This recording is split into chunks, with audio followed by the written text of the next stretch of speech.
tant que responsable un peu de la société algérienne d'évaluation et de traitement de la douleur, on essaye de faire avancer cette problématique de prise en charge dans notre pays. Je vous avoue que même si beaucoup de choses ont été faites, le chemin qui reste à parcourir est assez grand. C'est en ce sens où, j'allais dire, nous utilisons tous les créneaux qui peuvent aller dans le sens des objectifs de cette société ou des objectifs de politique de santé publique en Algérie.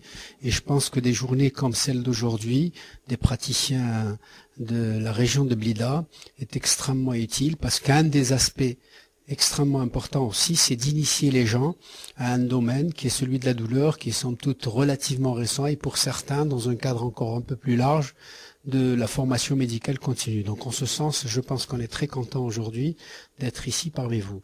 Maintenant pour l'autre aspect, je le dis et je le redis avec insistance et avec, j'allais dire presque gravité, la cheville ouvrière, l'élément déterminant dans toute politique de prise en charge de la douleur, d'un point de vue santé publique, c'est bien évidemment le médecin généraliste. Bon, même s'il y a une organisation pyramidale où le médecin généraliste, vous avez largement parlé ce matin de systèmes de réseau qui peuvent converger à un moment donné vers des structures un peu plus spécialisées, que ce soit des consultations, voire à terme des centres de traitement de la douleur.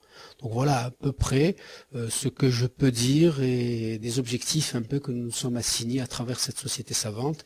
Et donc là aussi je profite pour remercier mon ami professeur Alain Seri qui nous aide aussi beaucoup, j'allais dire à apporter cet enseignement et j'allais dire à vulgariser cette problématique de la douleur. Donc je répète encore une fois, sont versés dans un optimisme béat.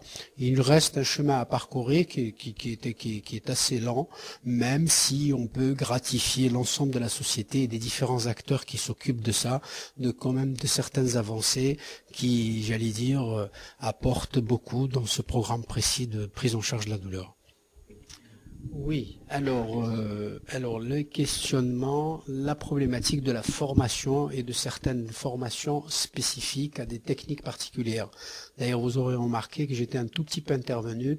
Bien évidemment que tout est possible dans la mesure où on peut initier des médecins généralistes qui peuvent parfaitement, j'allais dire, maîtriser ces techniques d'anesthésie loco-régionale en Algérie.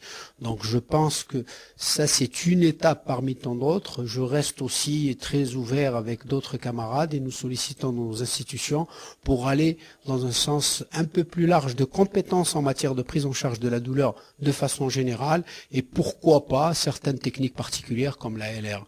Voilà, mais je pense qu'il faut rester quand même sur un socle un peu plus général et la prise en charge de la douleur au niveau du médecin généraliste, même si certains d'entre eux vont certainement se spécialiser pour faire des choses un peu particulières, je crois qu'il faut rester dans cet esprit-là.